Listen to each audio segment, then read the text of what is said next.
Les amis, bonjour, bienvenue au Café du Coin, j'espère que vous allez bien. Au programme aujourd'hui, les prix, comme d'habitude.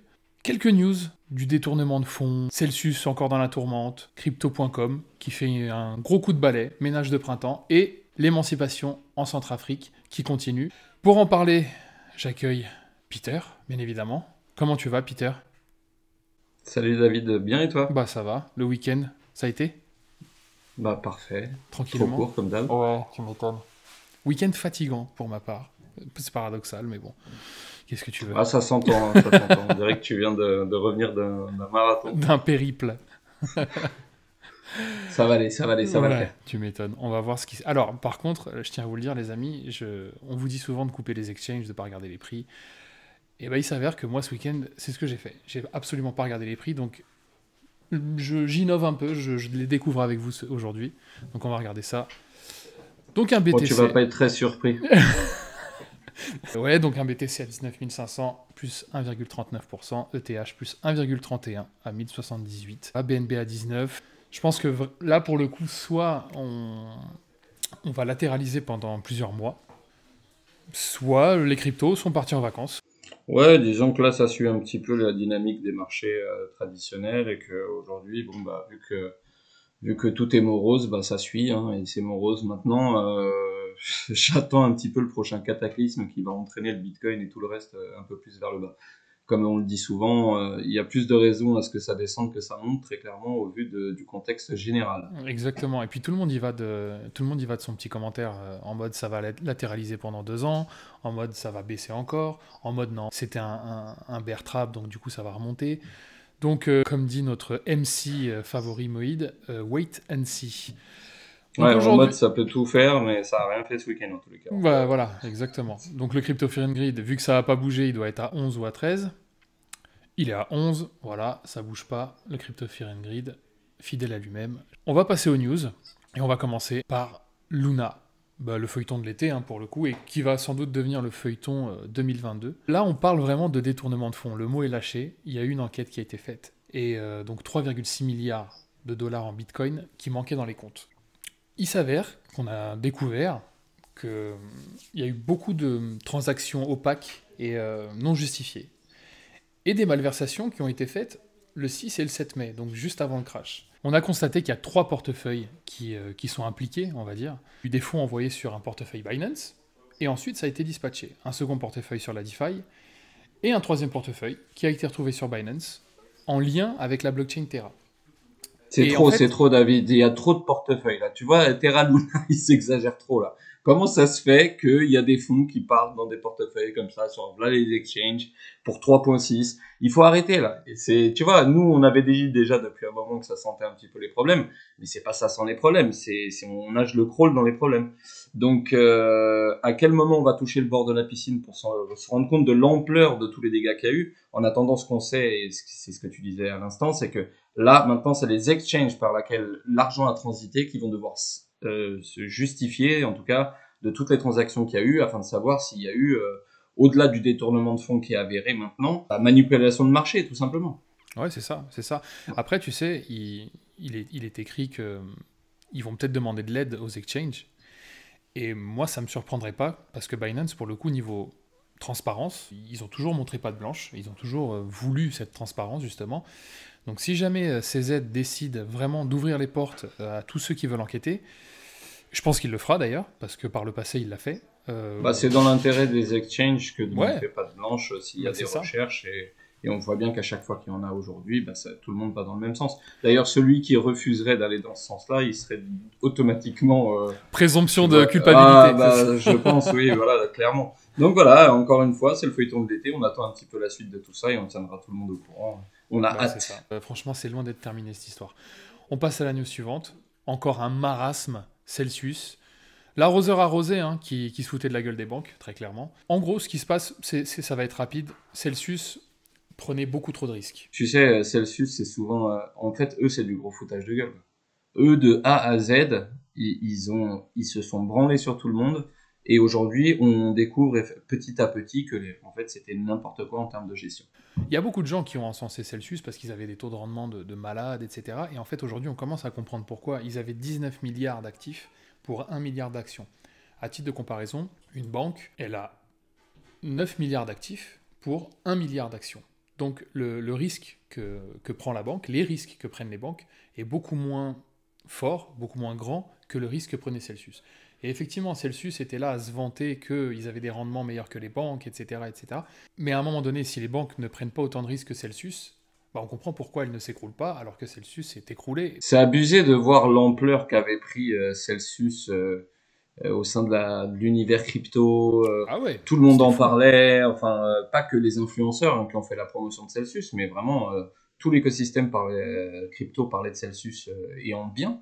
Et moi, ce qui m'inquiète là-dedans, c'est quand tu vois à quel point c'était la pampa en termes de gestion dans cette boîte et tous les gens qui se retrouvent niqués aujourd'hui, ça te fait relativiser sur tous les projets crypto du jour et toutes les boîtes qui tournent aujourd'hui. Enfin, t'as vraiment envie que d'un côté, en fait, il y ait une régulation et qu'il y ait un petit coup de ménage là-dedans, parce qu'on le voit bien aujourd'hui, hein. On traverse un semi-bear, appelle-le comme tu veux, mais on traverse une crise. Et là, t'as tout le monde finalement qui est, enfin, t'as l'impression que tout le monde monte son slip et il y en a qui sont pas très propres, quoi. Et donc c'est abusé. Donc Celsius, pareil, je trouve ça abusé qu'il y en ait beaucoup qui en avaient fait la promotion comme quoi c'était un truc de ouf. Et qu'aujourd'hui on se rend compte que c'était une gestion de merde, gérée par des grosses merdes. Et je vais arrêter avec les merdes, ça fait trop de merde. Bah, tu résumes bien le truc. Après, il y a Celsius, mais il y a aussi pas mal de trucs de la DeFi. Et la DeFi, elle avait vraiment le vent en poupe à un moment donné. Et j'ai l'impression que Terra a ouvert la boîte de Pandore. Et que depuis, là, c'est vraiment la fête du slip. On découvre là les trucs tout le temps, tous les jours. Oui, et puis c'est pas les petits projets, quoi. Hein. C'est pas, enfin, C'est ça, Terra bien Luna, sûr. Celsius, c'était pas les petits projets, c'était vraiment les fers de lance quelque part. Hein. Voilà, tu avais Donc, des institutionnels qui avaient un max de pognon sur Celsius, et et même sur le projet Terra. Tu te dis que ça puisse se casser la gueule, ça remet en question beaucoup de choses. et ben voilà, ça fait ouvrir les yeux. Et quand tu mets ton argent dans un protocole X ou Y, bah tu dois être conscient de ça aujourd'hui. Moi, je trouve que c'est bien. Hein. Tout le monde n'avait Franchement, pas de ouais. l'argent sur Ouais. Celsius ou sur Terra Luna ou en UST ou autre. Donc, ceux qui n'ont pas été lésés par rapport à tous ces effondrements et à tous ces gestions de merde, et ben pour eux, c'est de l'éducation gratuite. C'est ça, et Enfin, tu puis ça vois. va Hein. permettre de renforcer les choses, de faire preuve de plus de transparence, puis plus de rigueur, tu vois. Il va falloir qu'ils montrent d'autant plus patte blanche. Et franchement, c'est pas plus mal. Bah, c'est un peu ce que fait crypto.com, la seconde news, du coup. Oui, c'est vrai, bah tu fais bien de le dire parce qu'on va en parler. Crypto.com, qui, je sais pas s'ils surfent sur ce truc-là, mais ils ont décidé de dégager quelques cryptos. Donc là, ils parlent du Shiba et du Doge, mais il y en a 15 en tout. Donc Shiba, Doge, Donc, ils les MKR, ont EOS, dégagés du du lending, en Crypto gros. Earn, voilà, Voilà, ok. voilà, exactement. Ils ont un programme qui a Crypto Earn, donc qui apporte certains rendements. Bon, c'est pas foufou, hein, c'est pas du 15-20% par an, Oui, et mais apparemment, les gens disaient que c'est pas très grave, hein, parce qu'au vu de ce qu'ils donnaient, c'était pas foutu. ouais, c'est ça. Après, moi, je le vois, c'est peut-être parce que j'aime bien crypto.com, mais moi, je le vois différemment dans le sens où je me dis qu'ils veulent peut-être redorer un peu leur image et montrer qu'ils sont sérieux et qu'ils sont là pour le long terme. Et du coup, en enlevant ces 15 tokens, et ils en ont ajouté 3 autres, qui sont ZIL, NIR et FTM, qui pour le coup sont des protocoles assez costauds. Après, j'ai envie de vous dire, après l'affaire Terra, qu'est-ce qui est Qu'est-ce qui costaud est aujourd'hui? costaud, ouais, Voilà, putain. j'en sais rien, à part le Bitcoin. Même l'Ethereum, j'ai des doutes aujourd'hui, je te jure.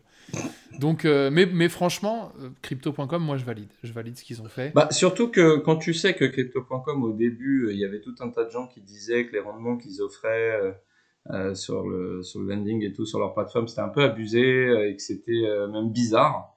Bah, t'as bien vu, ils les ont baissés direct. D'ailleurs, ça a été une tollée, on en a parlé. Voilà. Là, ils font ça aussi sur certaines cryptos à risque, machin.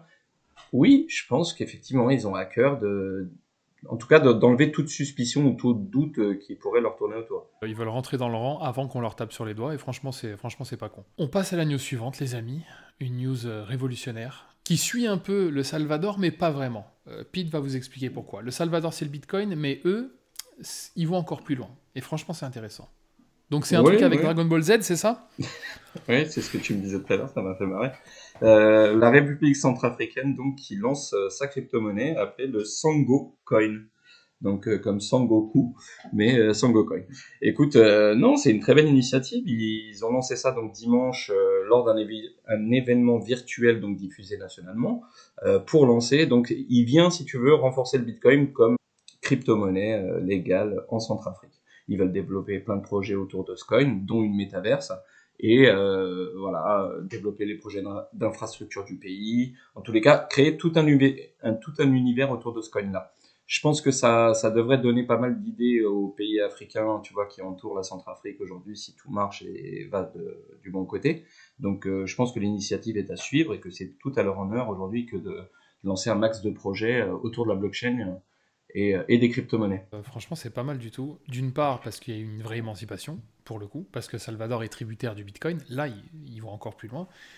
Et puis, moi, ce qui me plaît, c'est justement le côté blockchain, donc côté transparent, tu vois. Il y aura pas d'opacité, il y aura pas de trucs bizarres.